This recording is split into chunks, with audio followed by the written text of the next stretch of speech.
आपका बेटा नपुंसक है। ये बात एक बहू अपनी सास को बोलती है और उससे लगभग 3 लाख रुपए लेकर घर से निकल जाती है। जिसके कुछ महीनों बाद ही इसी महिला की एक पुलिस कांस्टेबल के पास फेसबुक पे फ्रेंड रिक्वेस्ट जाती है।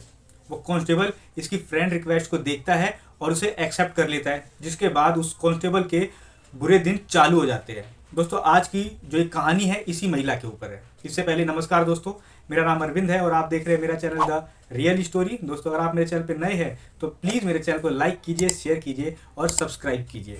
दोस्तों आज की जो सच्ची घटना है यह है यूपी के कानपुर की। दरअसल यूपी पुलिस का एक कांस्टेबल होता है जिसका नाम है शिवम। इसके पास एक महिला की फ्रेंड रिक्वेस्ट आती है। इस महिला का नाम होता है संगीता पाल। शिवम उसकी प्रोफाइल को चेक करता है तो पता चलता है कि यह महिला कानपुर की ही रहने वाली है और देखने में काफ़ी सुंदर होती है। जिसके बाद शिवम इसकी फेसबुक रिक्वेस्ट को एक्सेप्ट कर लेता है और इससे बातें करना चालू कर देता है। देखते ही देखते इनकी बातें धीरे धीरे बढ़ने लग जाती है। जिसके बाद शिवम अपने बारे में सारी बातें इसे बताने लग जाता है कि वो यूपी पुलिस में है, कहाँ रहता है। इधर संगीता भी उसे अपने बारे में कुछ कुछ बातें बताती थी, लेकिन वो खुल के अपने बारे में कुछ नहीं बताती थी। शिवम अक्सर उसके बारे में पूछा करता था कि वो पहले क्या करती थी, किस तरीके से करती थी, लेकिन वो कुछ बातें छुपा लिया करती थी। संगीता एक दिन शिवम से कहती है कि वो कानपुर के कल्याणपुर में रहती है, किराए के मकान में, क्यों ना शिवम उससे मिलने आए। शिवम उसकी हामी भर देता है। एक दिन शिवम छुट्टी लेकर संगीता के घर उससे मिलने पहुंच जाता है। दोनों एक दूसरे को देख के काफ़ी खुश होते हैं और दोनों लगभग अब एक दूसरे से प्यार करने लग जाते हैं। दोनों डिसाइड करते हैं कि क्यों ना वो शादी कर ले। जिसके बाद ये दोनों एक आर्य समाज मंदिर में शादी कर लेते हैं, जहाँ पे संगीता के माता पिता और उसके परिवार वाले भी होते हैं। जिसके बाद ये शिवम संगीता के साथ ही उसी मकान में रहने लग जाता है। कुछ समय बीतता है और कुछ समय बीतने के बाद ही संगीता उससे एक मकान लेने के लिए बोलती है। उसे कहती है कि वो कब तक एक किराए के मकान में रहेंगे, उन्हें अपना एक मकान चाहिए। जिसके बाद शिवम उससे कहता है कि उसके पास अभी इतनी आमदनी नहीं है कि वो एक मकान ले सके और बात को मना कर देता है। बात यहीं खत्म हो जाती है और शिवम काम पे चला जाता है। जब शिवम रात में घर आता है तो संगीता फिर से उससे मकान के बारे में बोलती है और साथ ही साथ उससे 10 लाख रुपए की डिमांड और करती है।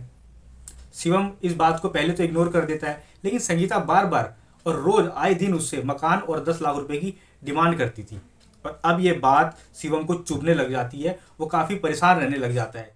संगीता आए दिन किसी ना किसी बात को लेकर विवाद किया करती थी। जिसके बाद शिवम हार मानकर अपने ससुराल वालों के पास जाता है और उनसे बताता है कि संगीता किस तरीके से उसे परेशान कर रही है, उसे टॉर्चर कर रही है। इधर ससुराल वाले उसकी बात सुनते हैं और अपनी बेटी को समझाने की बजाय उल्टा शिवम को ही धमकाने लग जाते हैं। वो कहते हैं कि उसे संगीता की बात मान लेनी चाहिए, वरना उसके लिए अच्छा नहीं होगा। अब शिवम और ज़्यादा टेंशन में हो जाता है।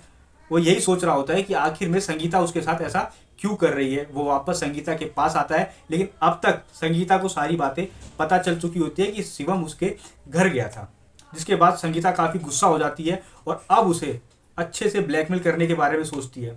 संगीता उससे कहती है कि उसके पास कई सारी ऐसी वीडियो क्लिप्स है जो उसके प्राइवेट मूवमेंट की है और उसने चुपके से उसे रिकॉर्ड कर ली है। वो सोशल मीडिया पे और सब जगह उसे वायरल कर देगी। जिसके बाद उसकी नौकरी और उसकी इज्जत का क्या होगा। इसके बदले उसे एक मकान और 10 लाख रुपए चाहिए। शिवम इस बात को लेकर काफ़ी परेशान हो जाता है। उसके पैरों तले जमीन खिसक जाती है। वो सोच रहा होता है कि आखिर में वो करे तो करे क्या। अब शिवम हर तरफ से फंस चुका था और उसे कुछ भी समझ नहीं आ रहा था कि आखिर में उसे क्या करना चाहिए। जिसके बाद उसने अपने अधिकारियों से मदद लेने का फैसला किया। वो अपने अधिकारियों के पास जाता है और उन्हें बातें बताता है कि आखिर में उसके साथ क्या घटना घट रही है। उसके अधिकारी उससे कहते हैं कि सबसे पहले वो अपने पास के थाने में जाकर रिपोर्ट लिखवाए। शिवम कानपुर के कल्याणपुर थाने में जाता है और वहाँ पर अपनी बीवी के खिलाफ एक रिपोर्ट लिखवाता है और पुलिस वाले को सारी बातें बताता है कि किस प्रकार से उसकी पत्नी जो कि संगीता पाल होती है उसको फेसबुक पे फ्रेंड रिक्वेस्ट भेजती है और किस तरीके से दोनों एक दूसरे के पास आते हैं और कैसे अब संगीता पाल उसे इतनी बुरी तरीके से ब्लैकमेल कर रही होती है। उसे कुछ भी समझ नहीं आ रहा होता है। जल्द से जल्द वो उसे किसी तरीके से बचाए। जिसके बाद थाने में वैसे पुलिस वाले भी ये सोचने पर मजबूर हो जाते हैं कि जब एक पुलिस वाला ही इन सब चीज़ों से नहीं बच सकता तो आम पब्लिक का क्या होगा। जिसके बाद पुलिस वाले अब संगीता पाल की छानबीन करना चालू कर देते हैं।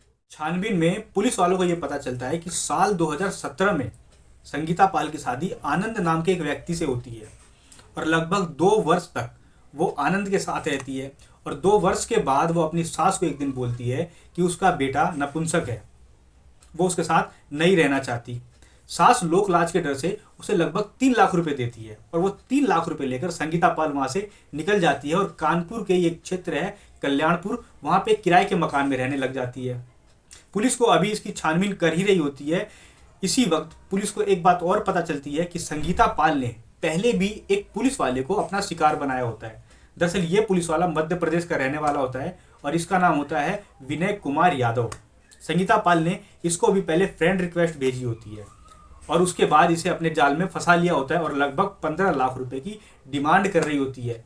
कंडीशन वही रखती है कि अगर वो उसे 15 लाख रुपए नहीं देगा तो उसकी प्राइवेट वीडियो को लीक कर देगी, जिसके बाद उसकी नौकरी और उसके करियर का और उसके परिवार वालों का क्या होगा।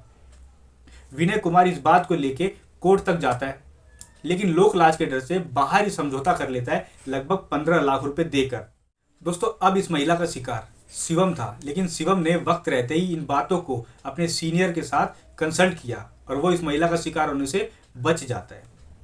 दोस्तों, आज के समय में हम अपना ज़्यादा से ज़्यादा समय सोशल मीडिया पे बिता रहे होते हैं, लेकिन हमें इन कहानियों से सीखने की ज़रूरत है कि कैसे सोशल मीडिया पे इन जैसे लोग दूसरे लोगों को ठगते हैं, उनका उपयोग करते हैं।